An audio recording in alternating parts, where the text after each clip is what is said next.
사도신경으로 신앙 고백 드리겠습니다. 전능하사 천지를 만드신 하나님 아버지를 내가 믿사오며 그 외아들 우리 주 예수 그리스도를 믿사오니 이는 성령으로 잉태하사 동정녀 마리아에게 나시고 본디오 빌라도에게 고난을 받으사 십자가에 못 박혀 죽으시고 장사한 지 사흘 만에 죽은 자 가운데서 다시 살아나시며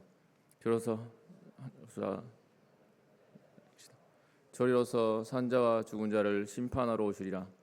성령을 믿사오며 거룩한 공예와 성도가 서로 교통하는 것과 죄를 사하여 주시는 것과 몸이 다시 사는 것과 영원히 사는 것을 믿사옵나이다. 아멘. 찬송가 279장입니다.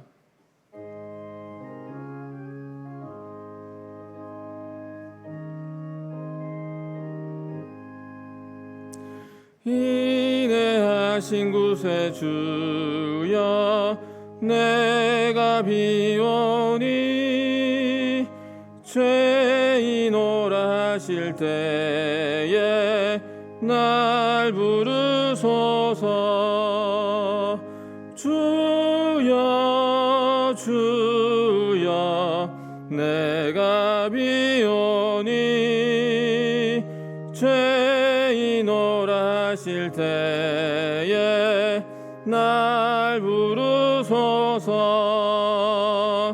자비하신 보좌 앞에 꿇어 엎드려 거룩하고 회개하니 믿음 주소서. 주여 주여 내가 비오니 죄인오라 하실 때에 날 부르소서. 주의 공로 의지하여 주께 가오니 상한 마음을 고치시고 구원하소서. 주여 주여 내가 비오니 죄인오라 하실 때에 날 부르소서. 만복 근원 우리 주여 위로하소서. 우리 주와 같으시니 어디 있을까. 주여 주여 내가 비오니 죄인오라 하실 때에 날 부르소서.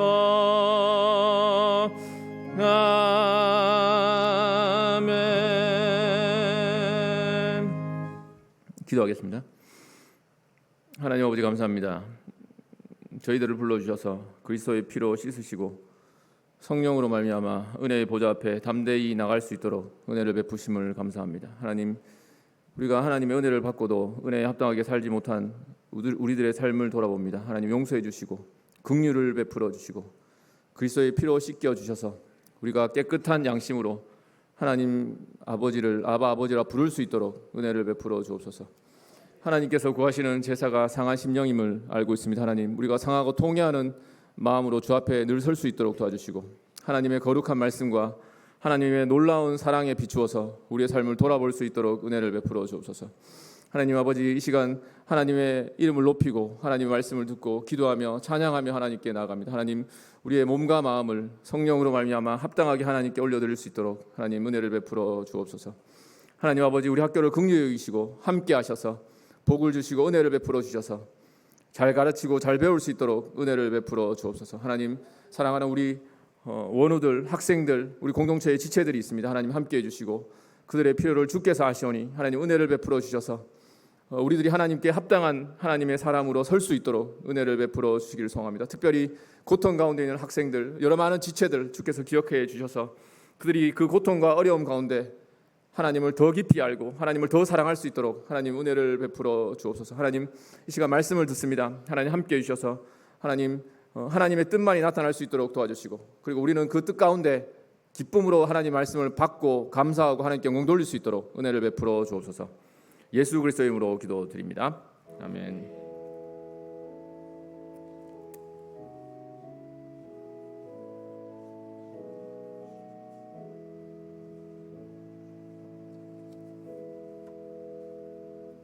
성경 보겠습니다. 빌립보서 3장 1절에서 13절까지 말씀인데 제가 읽어드리겠습니다.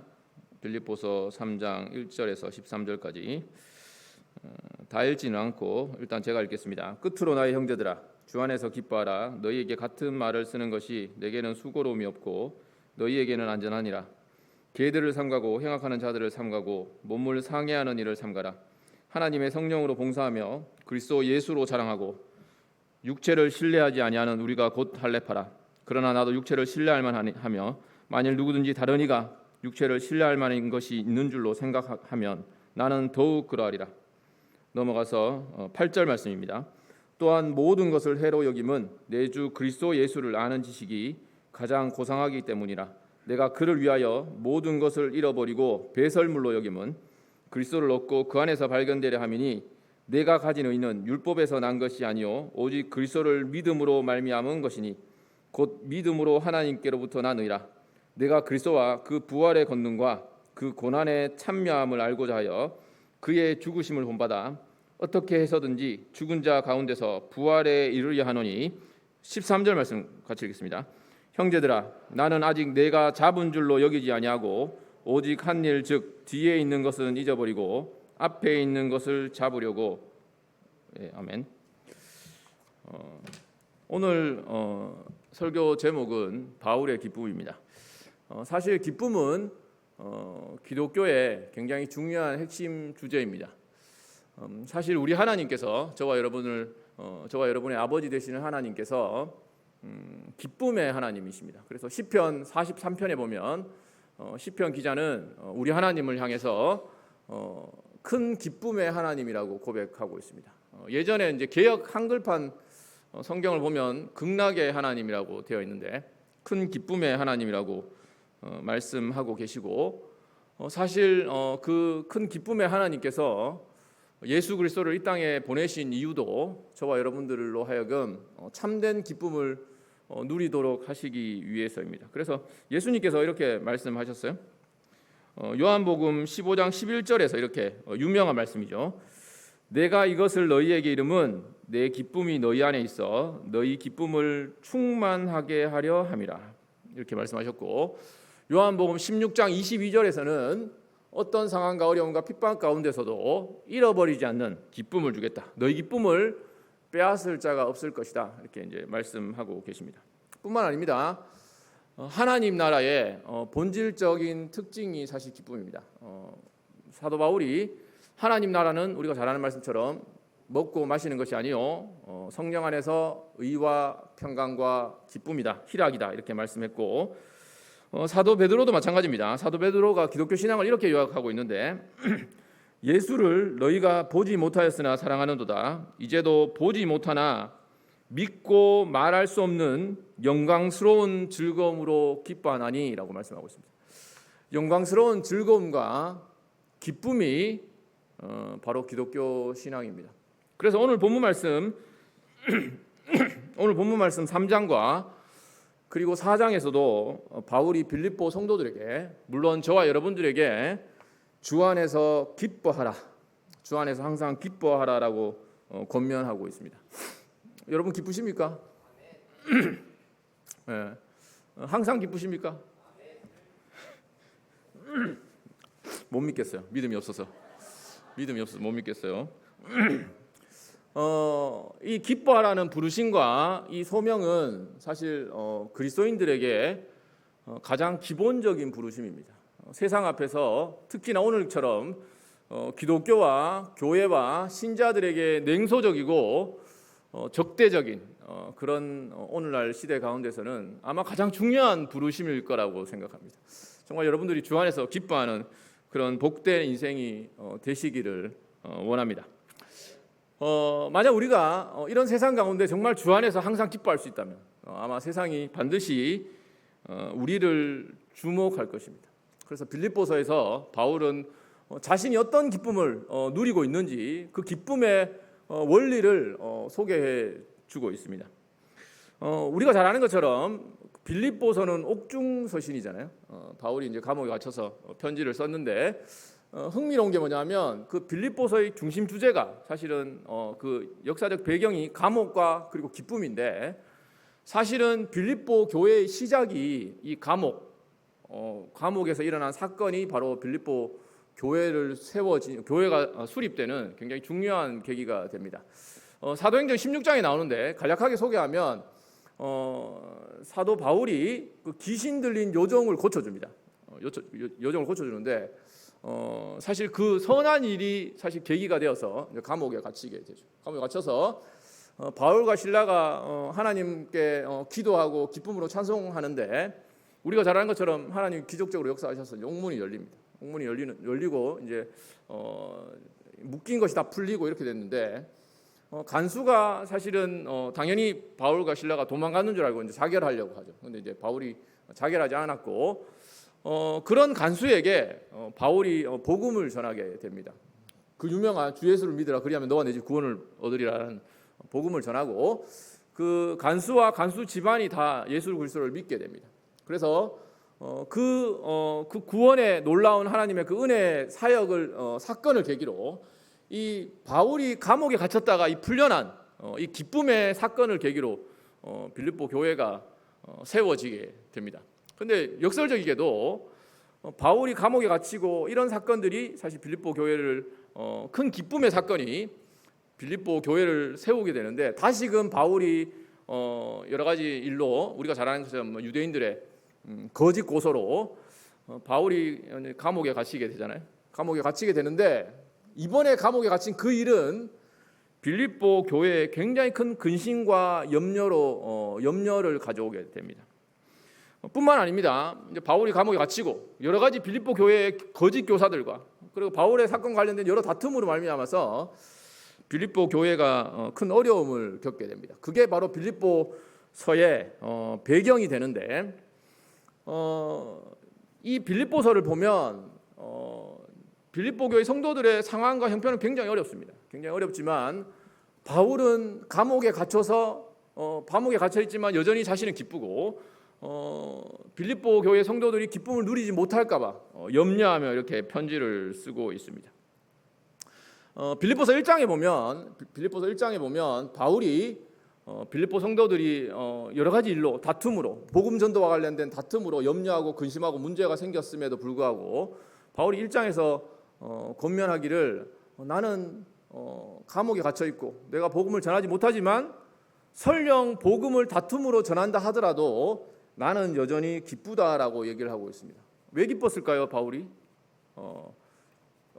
바울이 지금 편지를 전하는 빌립보 교회 성도들의 다툼과 경쟁이 기뻤는 게 아니라 그 모든 상황 가운데서도 그리스도가 전파되기 때문에 기뻤던 겁니다.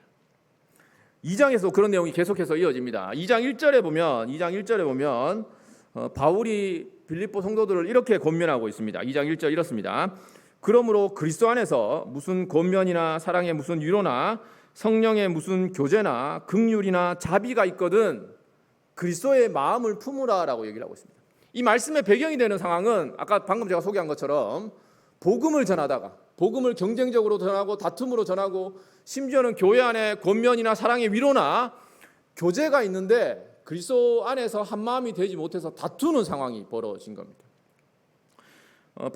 사실은 뭐 학교에서도 그렇지만 교회에서의 가장 우리를 실족하고 낙심시키고 슬픔에 빠뜨리는 일이 아마 다툼일 겁니다. 아마 우리가 선한 목표를 가지고 선한 일과 계획을 가지고 그런 것을 열심히 하지만 상대방을 돌아보지 않고 주님의 마음을 품지 않아서 다투는 일로 말미암아서 교회 안에 큰 문제가 일어나고 우리가 주 안에서 품는 그 기쁨을 잃어버릴 그런 위기에 빠지게 되는 일이 많이 있죠. 그리고 2장 후반부에 보면 에바브로디도라는 사람이 나옵니다. 에바브로디도라는 사람이 나와서 그 바울의 동역자가 큰 병에 걸리게 됩니다. 큰 병에 걸려서 큰 병에 걸렸으니까 그 빌립보 교회에 얼마나 큰 근심과 염려가 됐겠어요. 그런데 실상은 이 에바브로디도가 자신의 어떤 그 병 때문에 사역에 방해가 받지 그 장애나 어려움이 되지 않도록 교회의 짐이 되지 않게 하기 위해서 그런 어떤 자기의 병과 이런 문제들을 전면에 내세우거나 알리거나 이렇게 하지 않았습니다. 그런데 하나님이 놀라운 은혜로 말미암아서 환자인 병자인 심각한 병에 걸린 에바브로디도가 빌립보 교회 성도들에게 큰 기쁨이 됩니다.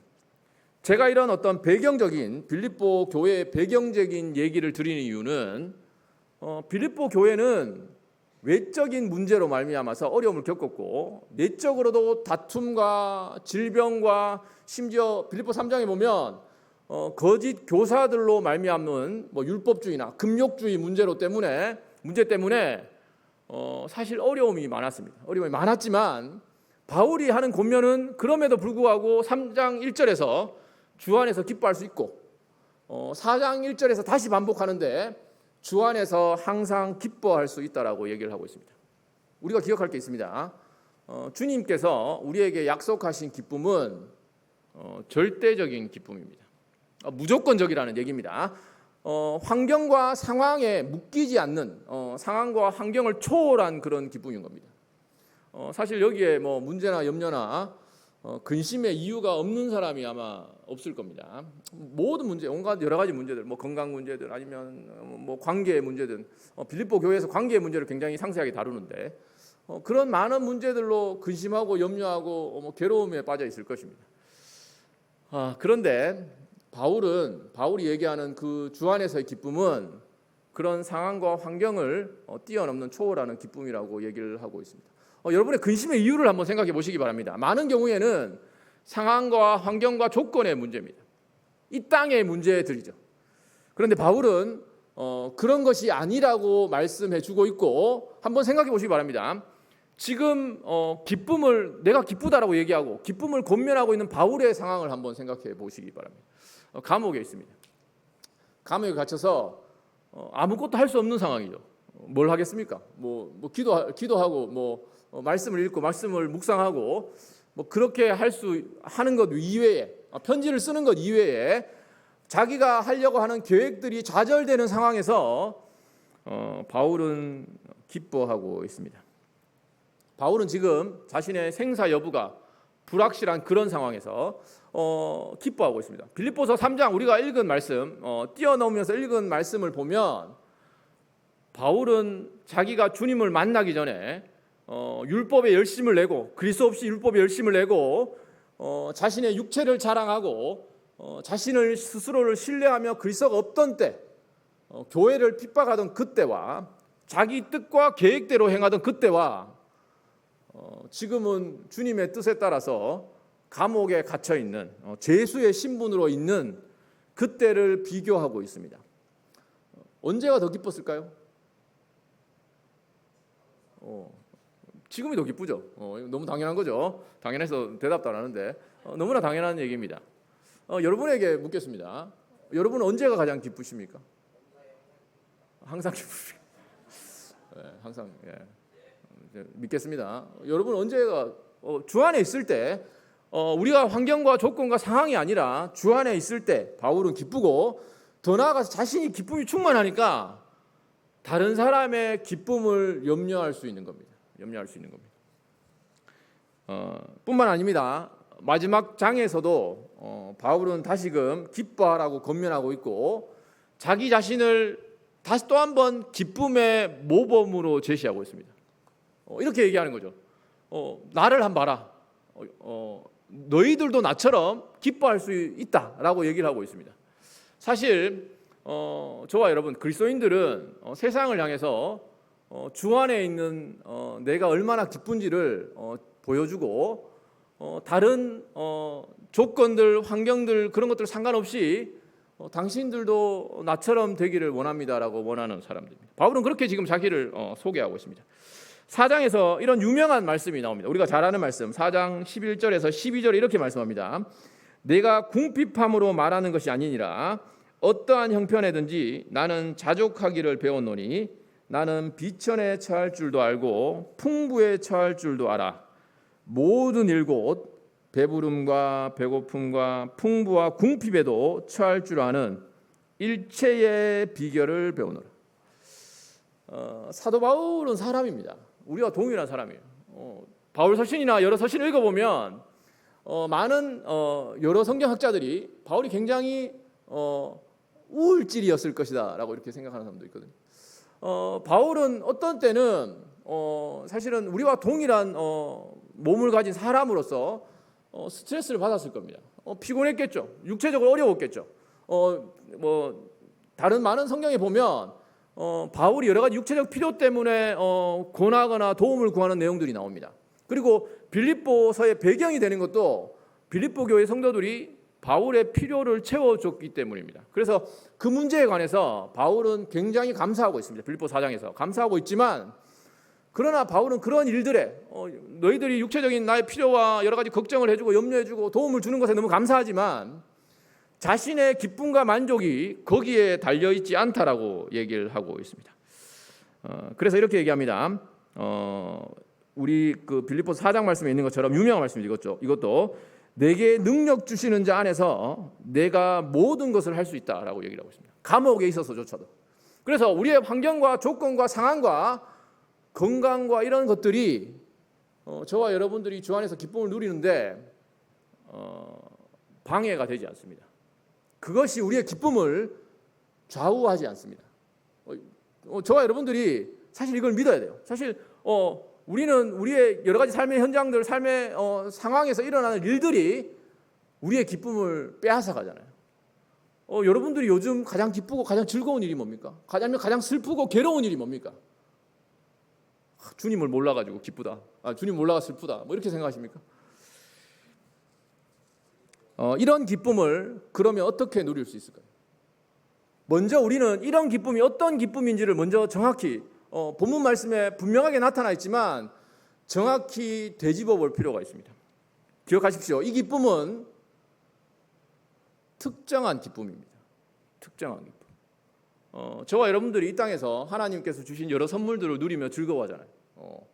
뭐 채플 마치고 밥 먹어도 즐겁고, 이렇게 채플을 해서 즐거운 건 뭐 주 안에서 기쁨인지 모르겠지만 즐겁고 여러 가지 좋은 사람들을 만나고 아니면 맛있는 것을 먹고 뭐 편안하게 쉬고, 그 모든 것들이 즐거운 일이죠.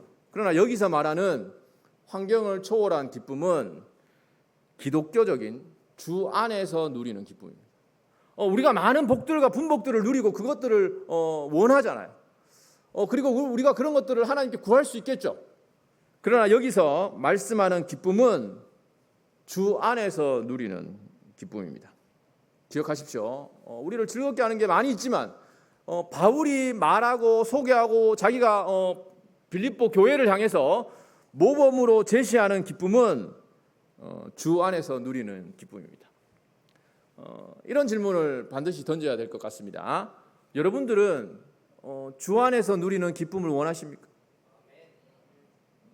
그럼 이렇게 물어보겠습니다. 여러분 바울처럼 살기를 원하세요?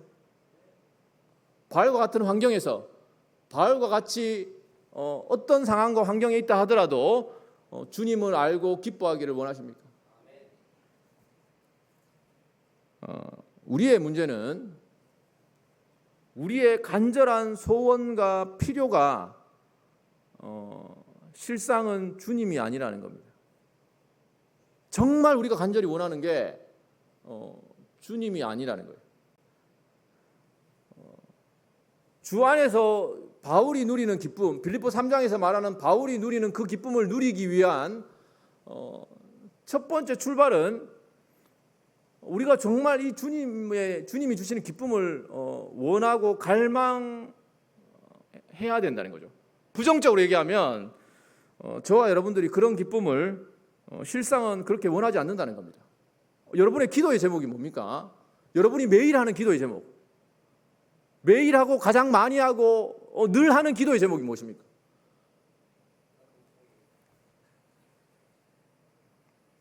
우리가 기쁨을 누리지 못하는, 주 안에서 누리는, 성경에서 말하는 우리의 신앙의 선배들이나 아니면 성경에서 말하는 환경을 초월한 어떤 상황과 환경에서도 감옥에서도 밖에 있는 사람들을 염려하며 걱정하며 얘기할 수 있는 그런 기쁨은 주님이 없어서 불행합니다. 제게 주님이 없습니다라는 그런 어떤 우리에 대한 어떤 절망으로부터 시작하게 되는 겁니다. 시편 기자가 고백한 것처럼 시편 63편 시편 기자가 고백한 것처럼 하나님이여 주는 나의 하나님이시라.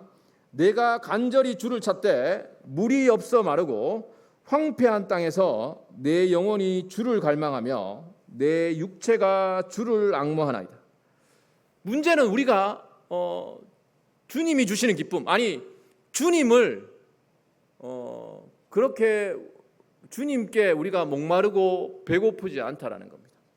신앙의 가장 근본적 원리는 의에 줄이고 목마른 자가 배부름을 얻는 겁니다. 우리가 주님으로 말미암아 기쁘지 못한 이유는 이 기쁨을 원하지 않기 때문이에요. 오늘 본문을 보면 이전에 바울은 자기 자신을 신뢰했고 육체를 신뢰했습니다. 자신의 행위와 자기의 계획과 자기의 방법을 앞세웠어요. 바울 안에는 자기의 욕심과 자기 생각으로 가득 차 있었습니다. 율법의 의로 충만했어요. 그리스도의 의가 없었고 그리스도가 없었습니다. 그때 바울에게는 주님이 필요하지 않았습니다. 당연히 기쁘지 않겠죠. 주님이 없으니까. 하나님의 기쁨으로 충만하려면 빈손으로 하나님께 나아가야 됩니다. 우리 자신에 대해서 파산한 자로 하나님께 나아가서 하나님의 자비와 긍휼을 구해야 됩니다. 오늘 우리가 부른 찬송의 고백처럼 저를 긍휼히 여겨달라고, 제발 나를 향해서 얼굴빛을 비춰달라고 고백을 해야 됩니다. 다른 죄인 말고 이 죄인을 불러달라고 고백을 해야 되는 겁니다. 이것이 가장 큰 문제입니다. 사실 우리는 정직하게 주님 말고 주님을 이용해서 다른 많은 것들을 원하죠. 다른 것을 통해서 우리의 주변의 모든 환경과 상황의 문제들과 일들을 통해서 주님을 찾으시기 바랍니다. 바울은 그렇게 하고 있습니다. 바울은 빌립보서 1장에서 자기가 어떻든 자기의 사역이 어떤 오해를 받든 주님이 나타나고 증거되는 것으로 기뻐하고 있습니다. 아마 우리가 살면서 가장 힘든 일이 오해를 받는 일일 겁니다. 오해를. 우리가 하지 않은 잘못된 일을 우리의 일로 돌리거나 우리가 한 좋은 일들을 다른 사람이 그 공을 가로채거나 참지 못하죠. 저와 여러분들이 사역할 때 그런 많은 일들을 경험하잖아요. 아니면 우리가 그렇게 했거나 남의 공을 가로채거나 아니면 다른 사람의 잘못이 아닌데 그 사람을 비난하거나 그 사람의 탓으로 돌리거나. 바울은 참된 그리스도인의 다른 차원의 모습을 보여주고 있습니다. 왜 그렇게 할 수 있었을까요? 바울은 주님을 찾고 발견하기 때문입니다. 바울이 그렇게 얘기하는 것은 빌립보 3장에 말한 것처럼 나는 이제 주님을 얻었기 때문입니다. 주님을 찾았고 주님을 얻었기 때문입니다. 그것이 바울의 이전의 삶과 이후의 삶의 차이입니다. 여러분 어떻습니까? 주님을 발견하셨습니까? 항상 기쁘십니까? 기쁨의 주된 장애물은 오늘 빌립보서 말씀을 보면 특정한 상황과 조건이 아닙니다. 이걸 꼭 기억하셔야 돼요. 그러니까 우리가 실제로 우리 삶의 경험에서는 사실 어떤 특정한 일이나 상황이 되면 낙심하죠.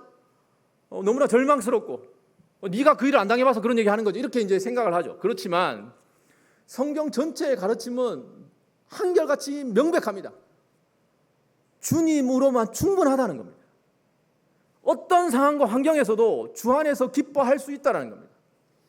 그게 바울의 모습이고 기독교 교회 역사의 수많은 하나님 앞에서 영광스럽게 살아서 남아있던 신앙적 영웅들과 교회사에 기록되지 않은 우리 수많은 하나님의 백성들의 삶이 그러한 삶을 살았던 거죠.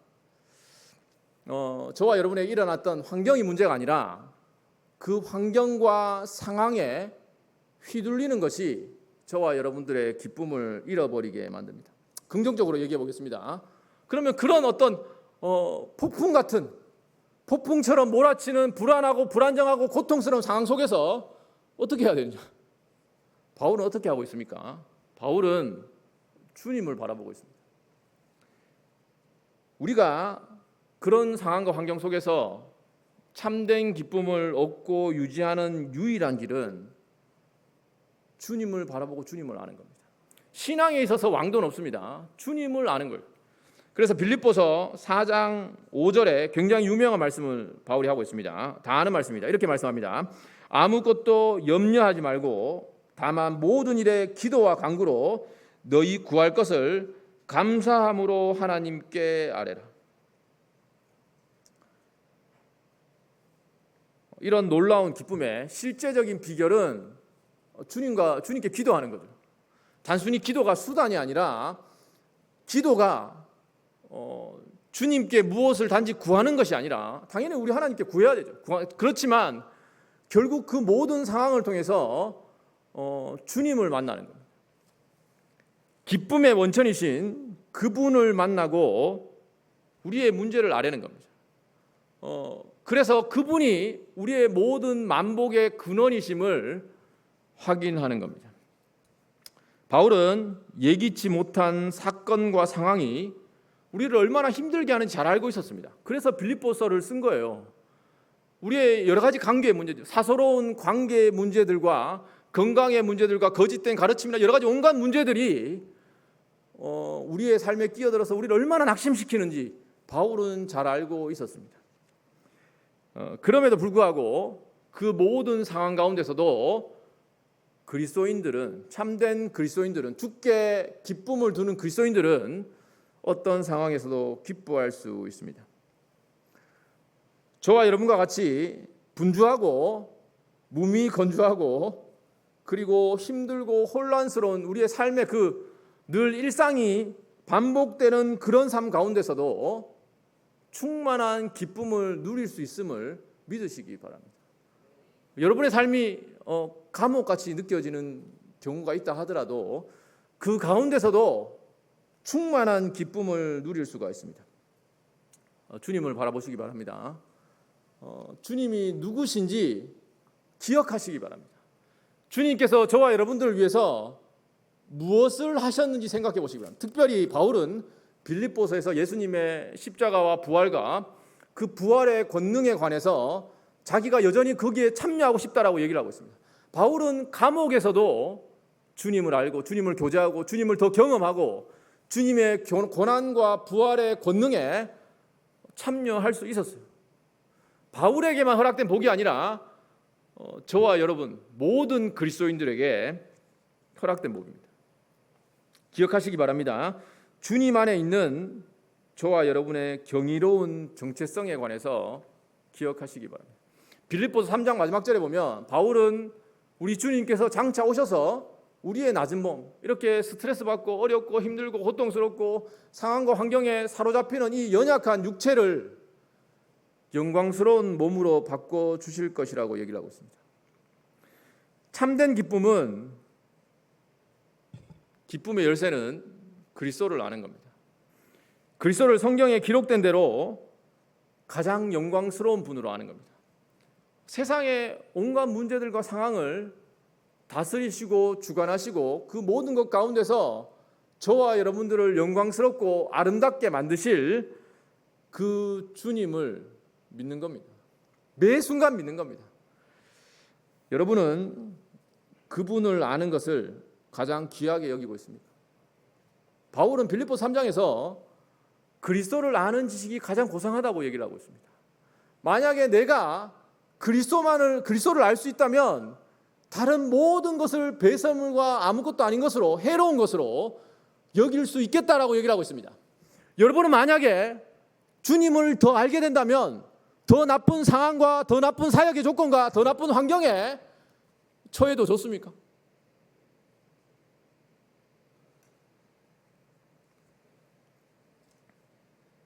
여러분에게 그리스도는 사도 베드로의 고백처럼 말할 수 없이 영광스러운 즐거움과 기쁨입니까? 만약 그렇다면 왜 우리는 우리의 상황과 환경과 조건에서 불평합니까? 바로 그 삶의 부족하고 연약하고 아픈 자리에서 가장 영광스러운 주님을 경험할 수 있는다. 말씀을 정리하겠습니다. 여러분은 바울처럼 주 안에서 정말 기쁘십니까? 주님이 정말 기쁘십니까? 여러분은 주님을 정말 알고 있습니까? 만약 우리의 중심에서 주님 저는 이런 것 때문에 저런 것 때문에 이런 환경 때문에 불행합니다라고 말한다면 우리들에게는 주님이 충분하지 않는 겁니다.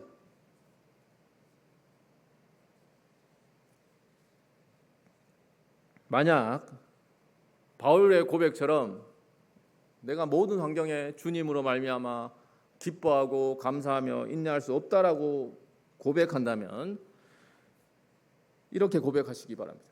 제게 주님이 없습니다. 제게 주님이 적습니다. 제게 그 복되고 영광스러운 죽으시고 부활하셔서 여전히 다스리시고 나의 왕이고 주인이시며 장차 오실 그 영광스러운 주님이 제게는 아직 부족합니다 라고 정직하게 고백하시기 바랍니다. 여러분은 주님께 정말 목마르십니까? 아마 우리가 신학을 배우고 이 학교에서 공부를 하는 이유는 그 모든 과정과 순간에서 주님을 더 알기를 원하고 주님을 더 알기 위한 것일 줄 믿습니다. 그리스도 예수를 가장 고상하게 여기시는 저와 여러분 됐으면 좋겠습니다. 그렇다면 주 안에서 항상 기뻐하는 그 기쁨을 누릴 수 있을 것입니다. 기도하겠습니다. 하나님 아버지 감사합니다. 저희들을 부르셔서 복되고 영광스러운 자리로 항상 기뻐하는 기쁨의 자리로 불러주심을 감사합니다. 하나님 그 모든 상황 가운데서 주님을 알 수 있도록 주님을 바라볼 수 있도록 주님을 경험할 수 있도록 그렇다면 우리가 모든 환경과 상황에서 주님을 찬양하며 그 어떤 것도 기꺼이 감수할 수 있는 용기와 믿음을 주시고 단순한 감수가 아니라 그 모든 것에서 하나님을 찬송할 수 있도록 은혜 베풀어 주옵소서. 감사를 드리며 예수 그리스도의 이름으로 기도드립니다. 이제는 우리 주 예수 그리스도의 은혜와 하나님의 사랑과 성령의 교통하심이 이 힘들고 짧고 불확실한 이 세상 삶 가운데 하나님을 바라보기를 원하고 주 안에서 항상 기뻐하기를 원하고 주님으로 만족하기를 원하는 하나님 백성 위에 영원토록 함께 있을지어다. 아멘.